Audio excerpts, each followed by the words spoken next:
सारा आकाश। पूर्वार्ध। अंक 2। वे हंसी खखे, खिलखिलाहटें और मजाक शहनाई वालों का एक दूसरे के मुंह की ओर घुमाते हुए जोर जोर से शहनाइयां बजाना, लेकिन मुझे लगता रहा जैसे एक तूफान किसी भारी गुंबद में बंद हो गया है। गूंज गूंज कर, घूम घूम कर, इधर से उधर फुफकारता फिर रहा है और बाहर निकलने का रास्ता नहीं पा रहा। मालूम नहीं यह अच्छा हुआ या बुरा। सुहागरात आई और चली गई। सच ही मैं उससे नहीं बोला।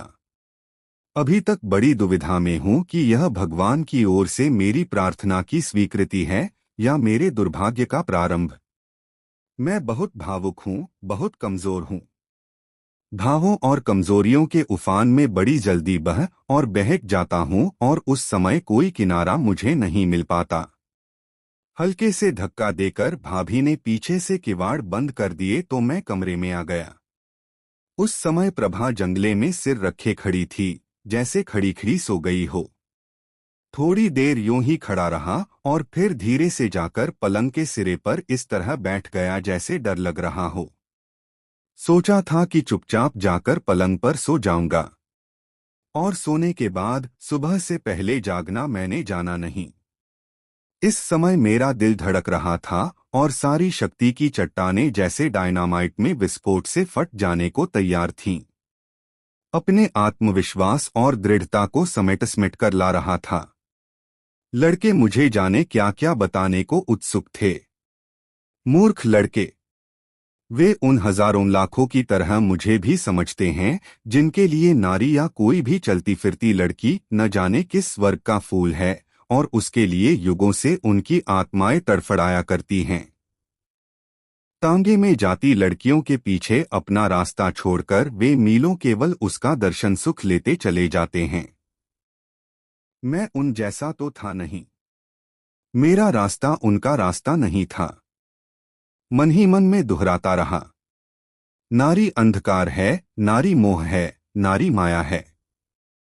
नारी देवत्व की ओर उठते मनुष्य को बांधकर राक्षसत्व के गहरे अंधे कुओं में डाल देती है। नारी पुरुष की सबसे बड़ी कमजोरी है। मेरा रास्ता हजारों लाखों लड़कों का रास्ता नहीं है। ऊपर से देखने में मैं चाहे जैसा लगूं, मैं उनसे हर तरह भिन्न हूं। मेरा भविष्य मेरे हाथों में है। मैं हर क्षण तलवार की धार पर चलता हूं। बस जरा सा अपने को साध लूं और डगमगाऊं नहीं। मैंने हर समय अपने को इन लोगों से कितना ऊंचा उठा हुआ पाया है।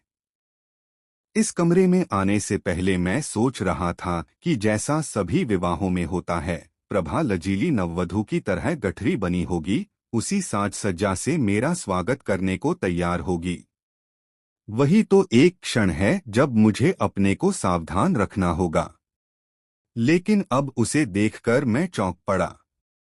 कपड़े तो जैसे विवाहों में पहनाए जाते हैं वैसे ही रंग बिरंगे पहने थी, लेकिन मेरे खाट पर बैठ जाने पर भी वह यूं ही चुपचाप सामने के जंगले पर खड़ी रही। भीतर प्रवेश करते समय भाभी के साथ और भी मोहल्ले पड़ोस या रिश्तेदारी की जाने कौन कौन आपस में खुसर पुसर करती, खिलखिलाती, भगवान जाने क्या क्या कह रही थीं। मैंने कुछ भी नहीं सुना था। इस समय तो कमरे के सन्नाटे में स्टूल पर रखे पंखे की भनभनाहट ही गूंज रही थी। जब कभी पंखे की कोई पंखड़ी किसी तार से लग जाती तो खनखनाहट बस उठती। विवाह के अवसर पर बिजली पड़ोसी से उधार ले ली गई थी। मैं भरसक उपेक्षा और लापरवाही दिखाना चाहता था। कल्पना कर रहा था कि मेरी भावनाओं की शुद्धता और ऊंचाई के कारण मेरा चेहरा जगमगाते ज्योतिर्वलय से घिरा हुआ है। कुछ देर बाद जरा सा कौतूहल भी हुआ कि कहीं सो तो नहीं गई। लेकिन मेरे पलंग पर बैठते ही उसने जरा सा सिर उठाकर देखा और जैसे कुछ हुआ ही न हो इस तरह फिर सिर वहीं टिका दिया। मैं बुद्ध की तरह बैठा बैठा पंखे को देखता रहा। अब क्या करूं? धीरे से पलंग पर आड़ा ही लेट गया। सिर दीवार के सहारे उठा था। क्षण के पीछे क्षण फिसलते रहे। मुझे आशंका हो रही थी कि अभी मेरी इस कठोरता पर वह फूट फूट कर रो उठेगी। दोनों हाथों से मेरे पाँव पकड़कर अभय मांगती सी आंसू भीगा मुंह उठाकर पूछेगी, मेरे नाथ, बताओ इस दासी से क्या अपराध हुआ है। फिर पांवों पर सिर पटक पटक कर हजारों बार क्षमा मांगेगी। उस क्षण अपने को साथ लेना शायद सबसे कठिन कार्य होगा। बस एकाक पल ही जा रहा है, यही नाटक होगा। लेकिन मुझे लगा काफी देर हो गई है, और कभी कभी कुछ चूड़ियों की झनक के साथ साथ आधी रात का सन्नाटा हमारे बीच विषैले धुएं की तरह फैलता रहा। अचानक मुझे लगा कि आशंका और भावुकता के सागर में स्पंज की तरह फूलता पिचकता मेरा हृदय अब जमकर एक पत्थर का टुकड़ा रह गया है। किसी ने भीतर पूछा, मैं यहाँ क्यों आया? न बोलना, न स्वागत, क्या यह मेरा अपमान नहीं है? मैं स्वीकार करता हूँ कि इन तमाम महत्वाकांक्षाओं, आशाओं और दृढ़ता की निस्पंद और बर्फीली चादर के नीचे गर्माहट के बहते स्रोत की सनसनाहट मैं अनुभव करता रहा था। मन के किसी अंधेरे कोने में शायद बहुत कुछ इस विषय में था भी, शायद उत्सुकता, शायद मिठास। अपनी इस ऊपरी सारी दृढ़ता के साथ यह भय भी मुझे था ही कि कहीं पीछे बहते गर्म खून का यह स्रोत प्रचंड ग्लेशियर की तरह फूट न पड़े और फिर उसके बहाव में मैं खो जाऊं। जैसे सनसनाता हुआ तीर खच्चू से अपने लक्ष्य में आकर धंस जाए, इसी तरह मुझे लगा जैसे मेरे भीतर कोई चीज सन्नाकर टकराई। अपमान, यह मेरा अपमान है। भीतर बहती तरल खून की धार पल भर में जमकर बर्फ बन गई। मैं यहां आया ही क्यों? आज के दिन कहीं और नहीं जा सकता था। घरवाले जरा से परेशान ही तो होते न। हमारे घर के लोग बेपढ़े हैं और यह मैट्रिक तक पढ़ी है। शायद यही गुमान इसे हो गया है। निश्चय ही यह अपने को बहुत समझती है। वह यूं ही खड़ी रही और मैं गुस्से से उठकर सीधा बैठ गया। बेशर्म, यही आजकल की शिक्षा है, न किसी का लिहाज न हया। समझती है दूसरे लड़कों की तरह मैं इसे मनाऊंगा, खुशामद करूंगा। हो सो खातिर जमा रखे, कयामत तक तो यह मौका आएगा नहीं। पहले मैंने सोचा था कि हम लोग शिक्षित हैं, समझदार हैं, आपस में बातें करके अपने को अधिक से अधिक योग्य बनाने की ओर ध्यान देंगे। लेकिन नहीं, अगर इसकी मर्जी यही है तो यही सही। झुकूंगा नहीं, आज का झुकना जिंदगी भर का बवाले जान हो जाएगा। आज तो बिल्ली मुझे ही मारनी है। आप शायद खड़ी खड़ी यही सोच रही हैं कि मैं जाकर कहूं, चलिए, खड़ी क्यों हैं? बैठिए। फिर शर्माएंगी और नखरे दिखाएंगी, रूठने मटने की एक्टिंग होगी। तभी पहली बार मेरा ध्यान उसकी इस अशिष्टता की ओर गया कि मेरे आने पर नमस्कार प्रणाम कुछ नहीं। मैं तो सोचता था कि वह मेरे पांवों पर झुक जाएगी तो मैं उसके दोनों कंधे पकड़कर उठा लूंगा। यही तमीज और अदब सिखाया है घर वालों ने।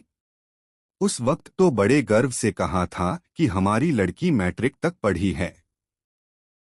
जब कुछ क्षण यूं ही बैठे बैठे और बीत गए तो मैं एक झटके से उठकर खड़ा हो गया। दिमाग भन्ना रहा था और सारा कमरा अपमान के संकेतों से जैसे मुझ पर अट्टहास कर रहा था। मन के भीतर तब भी कहीं यह भाव था कि जब मैं चलूंगा तो यह पीछे से आकर मेरा हाथ या कुर्ते का छोर पकड़ लेगी। तब मैं कुछ देर ठिठकूंगा और उसे क्षमा कर देने के विषय पर विचार करूंगा।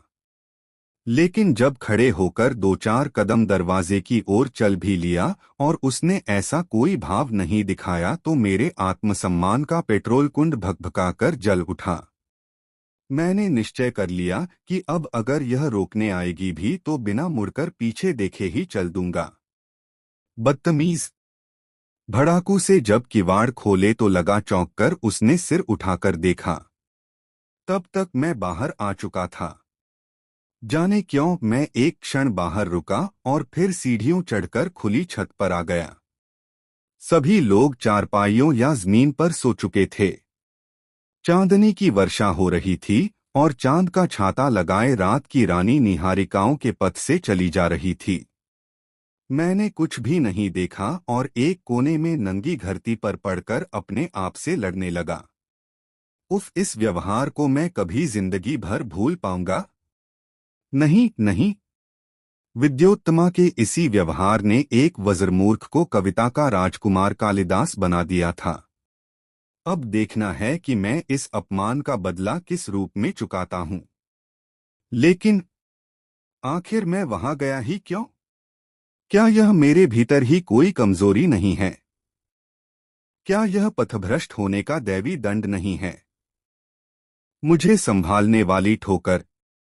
कहीं पढ़ा था, अपमान से बढ़कर संसार में कोई ऐसी शक्ति नहीं है जो मनुष्य की सच्ची आत्मा को खींचकर बाहर ला सके। अब मुझे देखना है कि मेरी आत्मा में कितनी शक्ति है।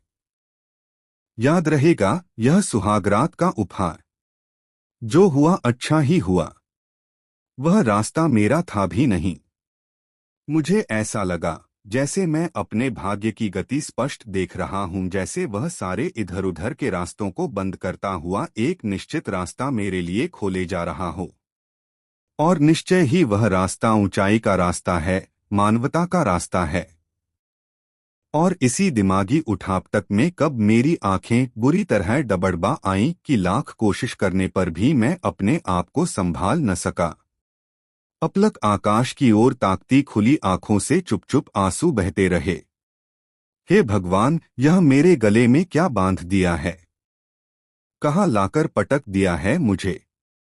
उस क्षण वही पुरानी भावना उमड़मड़कर मन मस्तिष्क पर छा गई कि इस बीहड़ पथ पर मैं अकेला हूं, नितांत अकेला। कोई साथ नहीं है। कोई ऐसा नहीं जो मेरी थकान और पसीने को सांत्वना के शब्दों से समेट ले, मेरी निराशा के आंसुओं को पोंछकर कहे, चलो मैं तो तुम्हारे साथ हूं। पता नहीं किस तरह की लड़की को मेरे गले मढ़ दिया गया है। कैसे चलेगी जिंदगी? फिर लगा जैसे कोई अज्ञात शक्ति मेरे शरीर के कणकण से पानी निचोड़ निचोड़कर आंखों की राह उलीचे दे रही है। अपने मन की और गहराई में मैं सोचता रहा कि मान लो अभी उर्दू और बिना किसी से कुछ कहे सुने बाहर निकल पड़े तो कैसा रहे? कहीं चला जाऊंगा, कलकत्ता, बंबई या हरिद्वार। भागो भागो। धुआं, अंगारों और भाप की भट्टी पर मैं रात भर भुनता और उबलता रहा।